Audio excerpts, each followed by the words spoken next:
একটু দাঁড়াও, তুমি কি এইচএসসি 26 মানবিক বিভাগের শিক্ষার্থী? সামনে পরীক্ষা অথচ এখনো জানো না কিভাবে সিলেবাস শেষ করতে হবে?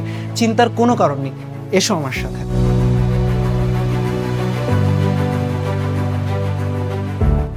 ঠিক যেই মিস্টেকগুলোর জন্য মানবিক বিভাগের শিক্ষার্থীরা অন্যদের থেকে পিছিয়ে থাকে, সেই মিস্টেকগুলো যাতে তুমি না করো এজন্য তোমার দরকার একটা প্রপার গাইডলাইন।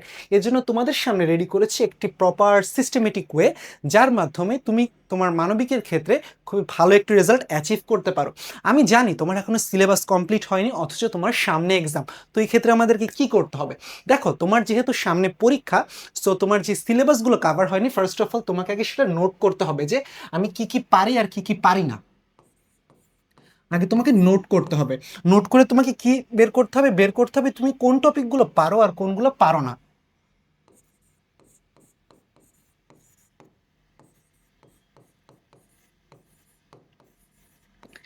এরপরে তুমি যে টপিকগুলো পারো না সেই টপিকগুলোর একটা লিস্ট করো, আর যেগুলো পারো সেগুলোর একটা লিস্ট করো।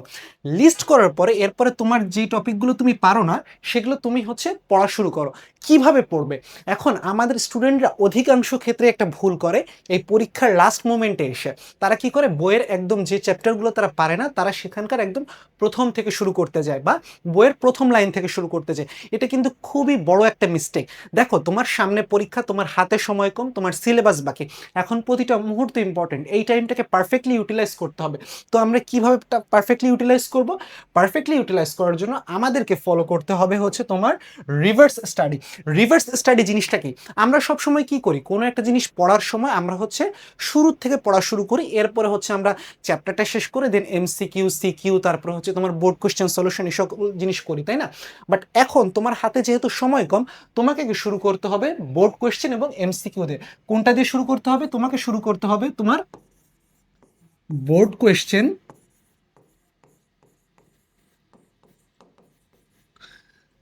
সিকিউ, এমসিকিউ দিয়ে। এখন এইটা করলে লাভটা কি? দেখো, তোমার হাতে সময় কম, তোমাকে অল্প সময়ের ভেতর অনেক কিছু পড়তে হবে। এখন তোমার চ্যাপ্টারের কোন কোন টপিকগুলো গুরুত্বপূর্ণ এটা কি তুমি পুরোটা বই পড়ে তারপরে তুমি অ্যানালাইসিস করে বের করবে? না, অত সময় আমাদের হাতে নেই। আমরা কি করব? আমরা শুরুতেই বোর্ড কোশ্চেনে চলে যাব। বোর্ড কোশ্চেনে গিয়ে আমরা বিগত বছর ওই অধ্যায় থেকে যে সকল সিকিউ এবং এমসিকিউ কোশ্চেনগুলো এসেছিল সেগুলো মার্ক করব। সেগুলো মার্ক করে দেখব এইটা ওই চ্যাপ্টারের কোন পার্ট বা কোন অংশ থেকে এসেছে। এরপর আমরা বইতে গিয়ে সেই পার্টগুলোকে এরকম করে স্টার মার্ক করব, অথবা আমরা হাইলাইটার দিয়ে হাইলাইট করব। তাহলে কি হবে? তাহলে কিন্তু আমরা শুরুতে একটা প্রপার আইডিয়া পেয়ে যাচ্ছি যে আমাদের এই চ্যাপ্টারের জন্য কোন কোন টপিক ইম্পর্টেন্ট, এবং আইডিয়া তো পাচ্ছি, সেই সাথে আমাদের ওই অধ্যায় বা ওই টপিক থেকে তোমার কোয়েশ্চেনের প্যাটার্ন কীরকম হতে পারে সেই সম্পর্কেও কিন্তু আমাদের একটা ক্লিয়ার কনসেপ্ট শুরুতেই বিল্ড আপ হয়ে যাচ্ছে। এখন দেখো, মনে করো একটা চ্যাপ্টার থেকে তোমার মনে করো বইতে এমসিকিউ দেওয়া আছে, বা একটা টপিক থেকে মনে করো 100টা এমসিকিউ দেওয়া আছে। এখন তুমি যখন 100টা এমসিকিউ দেখতে বসবা বা সলভ করতে বসবা, সেই সময় দেখবা যে তুমি 60টা এমসিকিউ এমনিতেই পারো, 60টা এমসিকিউ তুমি নিজে থেকেই পারতেছো। বাকি যে 40টা এমসিকিউ আছে সেই 40টা এমসিকিউ তোমাকে পড়তে হবে। অথচ আমাদের এভারেজ স্টুডেন্টরা কি করে? আমাদের এভারেজ স্টুডেন্টরা আগে পুরো বই পড়ে, বই পড়ে এরপরে বোর্ড কোশ্চেনে যায়, বোর্ড কোশ্চেনে যেও সে 1 থেকে 100 পর্যন্ত পড়ে। বাবা, তোমার হাতে সময়ের অল্প কয়টা দিন, তোমাকে এখন প্রত্যেকটা মুহূর্ত খুবই স্ট্যান্ডার্ড ওয়েতে ইউজ করতে হবে। সো তুমি কি করবা? তুমি এমসিকিউ পড়বা। এমসিকিউ যখন পড়তে যাবা দেখবা 100টা এমসিকিউ থাকলে তার ভেতর 50-60টা তুমি আপনি পারতেছো। বাকি যে 40-50টা পারো না, সেই 40-50টাই তোমার পড়তে হবে। ওইটুকুই তোমার preparation gap. Same goes for your CQ questions, okay? এরপরে নোট কোডস। এখন তোমাদের মানবিকের শিক্ষার্থীদের ক্ষেত্রে একটা বেশ একটা ঝামেলা থাকে। ঝামেলাটা কি? ভাইয়া, বইতে এত এত মনীষীর উক্তি, এত এত মনীষীর উক্তি, কোনটা রেখে কোনটা মনে রাখবো? সব তো মনে রাখা পসিবল না, সব তোমার মনে রাখার দরকারও নেই। তোমার যেহেতু এখন হাতের সময় কম, সো তোমাকে সেই উক্তিগুলোই মনে রাখতে হবে যেগুলো বারবার তোমার রিপিট হয়। সো তুমি একটা জিনিস খেয়াল করলে দেখবা, তোমার যে টেস্ট পেপারগুলো আছে সেখানে প্রতি বছরে যে বোর্ড কোয়েশ্চেন বা ফেমাস কলেজের যে কোয়েশ্চেনগুলো আছে সেখানেও তুমি খেয়াল করে দেখবা যে কিছু কিছু ফেমাস মনীষীর উক্তি কিন্তু অলমোস্ট প্রতি বছর রিপিট হচ্ছে। সো তোমার কাজ কি? তোমার কাজ তুমি একটা স্টিকি নোট নিবে। স্টিকি নোট নিয়ে এরপরে তুমি দেখবে যে তোমার টেস্ট পেপার থেকে বা তোমার বোর্ডের কোয়েশ্চেনে কোন কোন মনীষীর উক্তিগুলো বারবার আসছে তোমার সিকিউতে এমসিকিউতে। এরপরে তুমি কি করবে, এরপরে তুমি সেটা স্টিকি নোটে লিখে রাখবে যে এই মনীষী এই উক্তিটা বলেছিলেন। এরপরে তুমি সেটা তোমার পড়ার টেবিলের সামনে টানিয়ে রাখবে। তুমি যখন তোমার চোখের সামনে বারবার একটা জিনিস দেখতে থাকো, ওইটা কিন্তু তোমার ব্রেইনে খুব সুন্দরভাবে গেঁথে যায়। সো এরপরে যখন তুমি পরীক্ষার হলে যাবে, তোমার কিন্তু আপনা আপনিভাবেই মনে থাকবে যে কোন মনীষীর কোন উক্তিটা ছিল। ওকে, সো এইভাবে করে আমাদেরকে কি করতে হবে, এইভাবে করে আমাদেরকে মনীষীদের উক্তিগুলো ফিল্টার করতে হবে।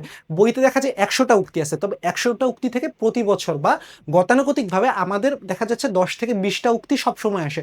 সো আমরা কি করব, আমরা যেহেতু স্মার্ট স্টুডেন্ট, আমরা স্মার্ট, আমরা জেনজি, সো আমরা সেই 10টা কোর্সই বারবার করে প্র্যাকটিস করব। ওকে, আমাদেরকে 100টা পড়ার দরকার নেই।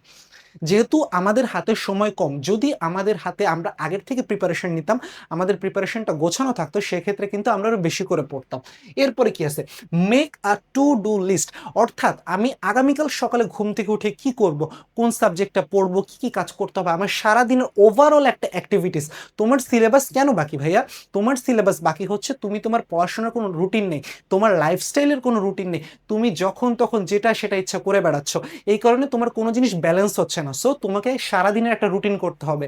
তুমি সকালে কয়টার সময় উঠবে, কখন ফজরের নামাজ পড়বে, কখন ব্রেকফাস্ট করবে, কখন তুমি জিম করবে, কখন তুমি তোমার ইকোনমিক্সটা পড়বে, কোন সময় তুমি তোমার ইংলিশটা পড়বে, কোন সাবজেক্টে তোমার ল্যাকিংসটা আছে সেইটা তুমি কোন সময়ে সময় দিবে। পুরো জিনিসটা তোমার সারাদিনের একটা রোড ম্যাপ তোমাকে তোমার আগের রাত্রে ঘুমানোর আগে সেট করে রাখতে হবে। তুমি একটা সপ্তাহে রোড ম্যাপটা ফলো করে দেখো, তোমার লাইফের প্রোডাক্টিভিটি যদি ইনক্রিজ না হয়, দেন বাকি রেসপন্সিবিলিটি আমার। তুমি জাস্ট আমার কথাটা প্রপারলি ফলো করো, এরপরে তুমি দেখো তোমার লাইফের প্রোডাক্টিভিটি, তোমার যে কাজগুলো জমা ছিল সেই কাজগুলো কিভাবে কমপ্লিট হয়ে যায়। যারা দেখবে যে দুনিয়াতে খুব ভালো পজিশনে আছেন, তাই না, তারা দেখবে তাদের প্রত্যেক দিনের যে ওয়ার্ক অ্যাক্টিভিটিসগুলো থাকে সেগুলো তারা আগের থেকে নোট করে রাখেন। এর ফলে কি হয়, তাদের কোনো কাজ জমা থাকে না, তাদের প্রোডাক্টিভিটি ইনক্রিজ হয়। Okay, so make a to do list.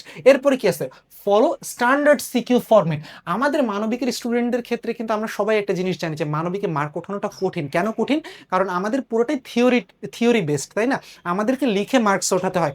তোমার দেখা যায় আর্টসের, সরি সায়েন্সের ক্ষেত্রে বা হচ্ছে কমার্সের ক্ষেত্রে তাদের কি থাকে, তাদের ম্যাথ থাকে, প্র্যাকটিক্যাল থাকে। এক্ষেত্রে কি হয়, ম্যাথটুকু কারেক্ট হলেই কিন্তু নাম্বার পেয়ে যাওয়া যায়, আবার প্র্যাকটিক্যালও মার্কস তোলা ইজি। সেম গোজ ফর তোমার বিজনেস স্টাডিজ। তোমার ব্যবসায় শিক্ষার ক্ষেত্রেও কি, তোমার যদি ম্যাথটা হয় তাহলেই কিন্তু তুমি পুরোপুরি মার্কসটা পেয়ে যাও। বাট এই ক্ষেত্রে আমাদের একটু ব্যারিয়ার আছে, আমাদের মানবিক বিভাগের যারা, আমাদের কিন্তু ওরকম ম্যাথ রিলেটেড কোনো বা প্র্যাকটিক্যাল ইস্যু কিন্তু খুব একটা নেই। সো আমাদেরকে পুরোটা লিখেই মার্কস ওঠাতে হয়। আর লিখার ক্ষেত্রে তোমার জাস্ট 30 মার্কের এমসিকিউ, বাকি 70 মার্কের হচ্ছে তোমার রিটেন। সো তুমি যদি তোমার এই 70 মার্কের রিটেনটার ফরম্যাট যদি প্রপারলি তুমি তোমার খাতায় শো করতে না পারো, তুমি যতই ভালো করে লিখো ভাইয়া, তুমি কিন্তু একটা মার্কস পাবা না।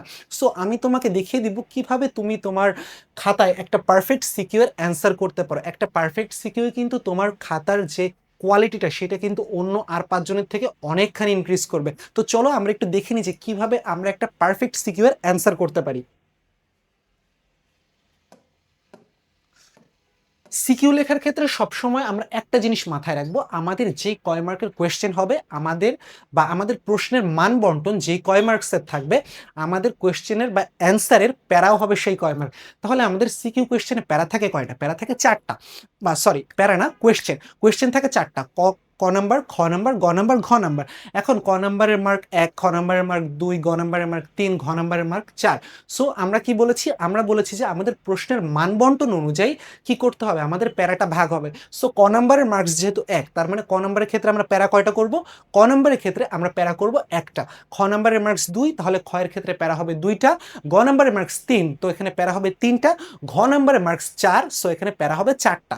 এখন আমরা কিভাবে অ্যান্সার করব সেটা একটু দেখি। মনে করো এটা হচ্ছে তোমার ক নাম্বারের একটা প্রশ্নের উত্তর। ক নাম্বারের অ্যান্সার যেহেতু 1 মার্কের, এইটা আমরা সবসময় এক লাইনের মধ্যে বা যেই অ্যান্সারটা চেয়েছে জাস্ট এক্স্যাক্ট ওই অ্যান্সারটা লিখে আমরা ছেড়ে দিব। এইখানে আমাকে এক্সট্রা করে কোনো প্রকার ইনফরমেশন প্রোভাইড করার দরকার নেই। হয়তো দেখা গেল তোমাকে ক নম্বরে কোয়েশ্চেন করছে যে অর্থনীতি বলতে কি বোঝো, তুমি জাস্ট এক লাইনে তোমার অ্যান্সারটা লিখে দিবে যে আমি হচ্ছে অর্থনীতি বলতে এইটা বুঝি। জাস্ট এক লাইনে, তোমার কোনো দরকার নেই এসব লেখার যে অর্থনীতি আমাদের জীবনে খুব গুরুত্বপূর্ণ, অর্থনীতি ছাড়া আমরা বাঁচতে পারি না, না, এই সকল আননেসেসারি কথাবার্তা লেখার কোনো দরকার নেই। তুমি জাস্ট এক লাইনে তোমার মূল উত্তর দিয়ে দিবে। ওকে, সো এইটার মার্কস যেহেতু 1, সো এইটা হচ্ছে তোমার 1 প্যারার ভেতর হয়ে যাবে। ওকে, এইভাবে হচ্ছে আমরা ক নাম্বার অ্যান্সার করব। ক নাম্বার অ্যান্সার বেসিক্যালি সবাই করতে পারি, ঝামেলা হয় হচ্ছে তোমার খ, গ আর ঘতে। এরপরে দেখা গেল হচ্ছে খ নাম্বার। খ নাম্বার কয় মার্কের? খ নাম্বার 2 মার্কের। এখন ধরো যে এই খ নাম্বারে একটা প্রশ্ন আসছে যে অর্থনীতি বলতে কি বোঝো ব্যাখ্যা করো। এখানে কি বলছে? অর্থনীতি বলতে কি বোঝো ব্যাখ্যা করো। তাহলে কি তোমাকে আগে অর্থনৈতিক ডেফিনিশন দিতে হবে বা সংজ্ঞা দিতে হবে। এরপরে কি করতে হবে? তুমি যেটা বোঝো সেটা তোমার মতো করে এক্সপ্লেন করতে হবে। তাহলে এখানে মার্কস যেহেতু 2, এখানে প্যারা হবে 2টা। তাহলে আমরা কি করব? এই যে হচ্ছে আমাদের প্রথম প্যারা, প্রথম প্যারাতে আমরা হচ্ছে জাস্ট মূল উত্তরটা লিখব। আমাদেরকে যেটা জানতে চাওয়া হয়েছে যে উত্তরটা, সেটা আমরা এক কথায় লিখে দেবো, আমরা কোনো এক্সট্রা কথা লিখবো না। এই যে আমাদের এক প্যারায় মূল উত্তর। এরপরে আমাদের সেকেন্ড প্যারায় যেহেতু হচ্ছে আমাদের কাছে বলছে যে অর্থনীতি বলতে কি বোঝো ব্যাখ্যা করো, সেকেন্ড প্যারায় এসে আমরা আমাদের মতো করে ব্যাখ্যাটা লিখবো। ওকে, আমি কিন্তু কখনোই আমার এখানে মূল উত্তরের বদলে আমি এটা দিয়ে লেখা শুরু করবো না যে অর্থনীতি আমাদের জীবনে খুবই গুরুত্বপূর্ণ, অর্থনীতি ছাড়া আমরা বাঁচতে পারবো না। তুমি সিম্পলি একটা জিনিস চিন্তা করো, একজন শিক্ষকের কাছে 4 থেকে 500 খাতা আসে। একজন শিক্ষকের হাতে কিন্তু কখনোই অত পরিমাণ সাফিসিয়েন্ট সময় নেই যে তুমি কোথায় খাতার মূল উত্তরটা লিখছো সেটা খুঁজে বের করে তারপরে তোমাকে মার্কিং করবে। একজন টিচার তোমার খাতার যখন তুমি শুরুতেই মূল উত্তরটা সে দেখতে পাবে, সে কিন্তু তখনই বুঝে যাবে যে এই স্টুডেন্টটা আসলেই কিছু পড়াশোনা করছে কিনা, স্টুডেন্টটা আসলেই কিছু জানে কিনা। তার কিন্তু অত সময় নেই যে তোমার পুরো অ্যান্সারটা পড়ে তারপরে তোমার অ্যান্সার ফিগার আউট করে এরপরে সে তোমাকে মার্কিং করবে। সে কিন্তু তোমার প্রথম লাইনটা দেখেই সে বুঝে ফেলবে, সে কিন্তু সেই মুহূর্তেই তোমাকে জাজ করে ফেলবে। সো তোমার স্টার্টিংটা বা তোমার ইমপ্রেশনটা কিন্তু ভালো রাখার সবচেয়ে ভাইটাল প্লেস হচ্ছে তোমার এই অংশটা।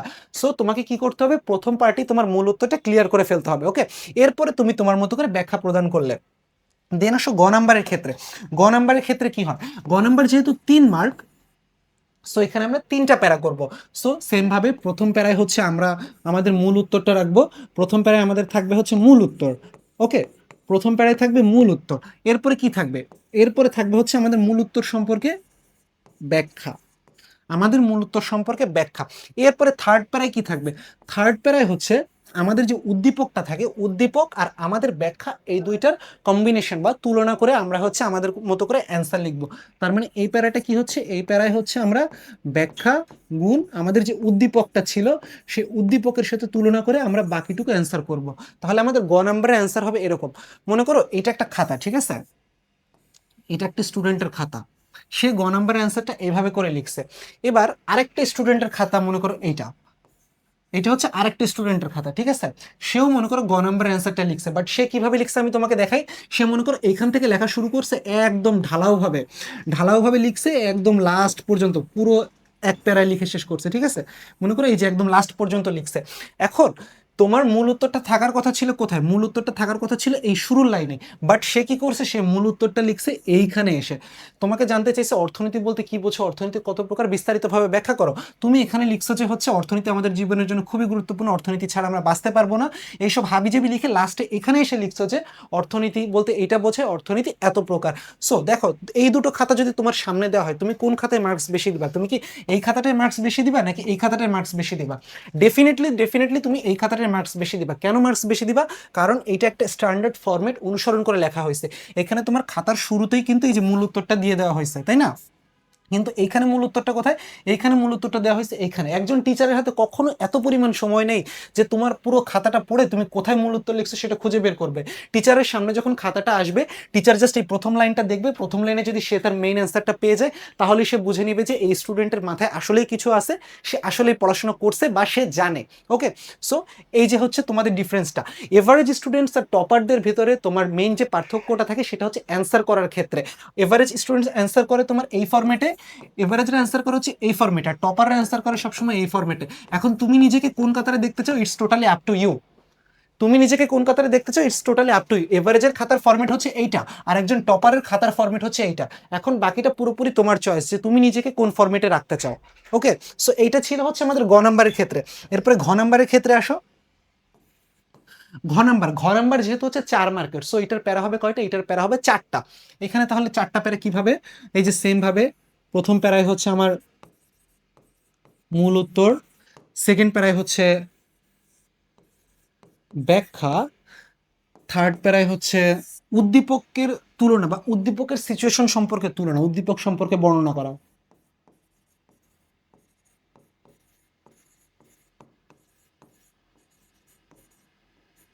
ওকে, ফোর্থ প্যারা যেটা ফাইনাল প্যারা, সেটা হচ্ছে তোমার ব্যাখ্যা আর উদ্দীপক। বাট এখানে একটা ব্যাপার আছে, ব্যাখ্যা ইনটু উদ্দীপক দুইটার কম্পেয়ার করে দেন এইখানে তোমাকে একটা ফাইনাল অ্যান্সার দিতে হবে, চূড়ান্ত অ্যান্সার দিতে হবে। দেখা গেল তোমাকে কোনো একটা সিচুয়েশন দিয়ে জিজ্ঞাসা করছে যে তুমি কি এই সিচুয়েশনটার সাথে একমত নাকি ভিন্ন মত পোষণ করো, তুমি প্রথমবারই লিখে দিবা যে হ্যাঁ আমি এটার সাথে একমত পোষণ করি, বা ভিন্ন মত পোষণ করলে লিখবা হ্যাঁ আমি ভিন্ন মত পোষণ করি। এটা হচ্ছে তোমার মূল উত্তর। এরপরে তুমি কেন ভিন্ন মত পোষণ করো সেটা সম্পর্কে যখন তুমি বলবা, সেটা হচ্ছে তোমার এই ব্যাখ্যা। এরপরে তুমি হচ্ছে, যেহেতু এটা উদ্দীপকের সাথে তোমার কম্বাইন করে দেওয়া হয়েছে, সো উদ্দীপকের সাথে তোমার ব্যাখ্যাটার তুমি তুলনা করলা, এটা হচ্ছে তোমার উদ্দীপকের তুলনা। এরপরে তোমার ব্যাখ্যা এবং উদ্দীপক দুটো একসাথে মিলে অ্যানালাইসিস করে তুমি দেখাবা যে তুমি এইটার কারণে এটা মনে করছো এবং উদ্দীপকের সিচুয়েশনটা এমন, এই কারণে তুমি এটার পক্ষে বা তুমি এটার বিপক্ষে। এটা বিশ্লেষণ করে লাস্টে তুমি লিখে দিবা যে এই কারণে আমি এই মন্তব্যটির পক্ষে অথবা বিপক্ষে। এইটা হচ্ছে তোমার ফাইনাল অ্যান্সার, ঠিক আছে? সো যখন তুমি এরকম একটা ফরম্যাট অনুসরণ করে অ্যান্সার করবা, আর যখন তুমি এই যে এরকম একটা বাংলা ফরম্যাট অনুসরণ করে অ্যান্সার করবা, এটা তো খুবই সিম্পল বিষয় যে প্রত্যেকটা মানুষ এই খাতাটাকে প্রায়োরিটি দিবে বেশি। আমরা কি করি, আমরা সবসময় হচ্ছে এরকম ভাবে লেখার চেষ্টা করি। এখন দেখা যায় যে অনেকের ক্ষেত্রে হাতের লেখা সুন্দর না, আবার অনেকের হাতের লেখা সুন্দর। সো যাদের হাতের লেখা সুন্দর তাদের কিন্তু এক্ষেত্রে একটা এক্সট্রা অ্যাডভান্টেজ আছে। কি এক্সট্রা অ্যাডভান্টেজ? যখন তুমি একটা সুন্দর ফরম্যাটে লিখবা, তার মধ্যে তোমার হাতের লেখা সুন্দর, এটা কিন্তু তোমার খাতায় একটা এক্সট্রা ভ্যালু অ্যাড করবে। আর যাদের হাতের লেখা সুন্দর না, তারপরে তারা এরকম ঢালাওভাবে লেখে, তখন কিন্তু পুরো খাতাটা একটা হিজিবিজি, একটা ঘিঞ্জি ব্যাপার হয়ে যায়। সো তোমার হাতের লেখা যখন সুন্দর না, এরপরেও তুমি এরকম প্যারা প্যারা করে লিখতেছো, তোমার মাঝখানে স্পেস থাকতেছে, এইটা কি হচ্ছে, এটা তোমার হাতের লেখাটাকে আরো বোধগম্য করতেছে, ক্লিয়ার করতেছে। ওকে, সো তোমাকে অবশ্যই এই স্ট্যান্ডার্ড সিকিউর যে ফরম্যাটটা আছে, এই ফরম্যাটটা অনুসরণ করে তোমাকে হচ্ছে অ্যান্সার করতে হবে। আশা করি তুমি তোমার যে ল্যাকিংসগুলো ছিল, ল্যাকিংসগুলো মিট আপ করে ফেলেছো। সো সামনে যেহেতু তোমার এক্সাম, তোমার হাতে সময় খুবই কম, সো এই সময়টাকে পারফেক্টভাবে ইউটিলাইজ করো। তোমাকে যেই টেকনিকগুলো শিখিয়ে দিয়েছি সেগুলো ব্যবহার করো, তোমার সৃষ্টিকর্তার সাথে একটা ভালো সম্পর্ক রাখো, ব্যাস দেখবা যে ইনশাল্লাহ তোমার দ্বারাই তোমার সবচেয়ে ভালো রেজাল্ট করা সম্ভব। ঠিক এইভাবেই তুমি একদিন তোমার বাবা মায়ের হাসি মুখের কারণ হয়ে উঠতে পারবে। ঠিক সেদিনের অপেক্ষায় থাকলাম যেদিন তুমি এসে বলবে ভাইয়া আজকে আমি জিপিএ 5 পেয়েছি। ততদিন ভালো থেকো, সুস্থ থেকো। আসসালামু আলাইকুম সকলকে।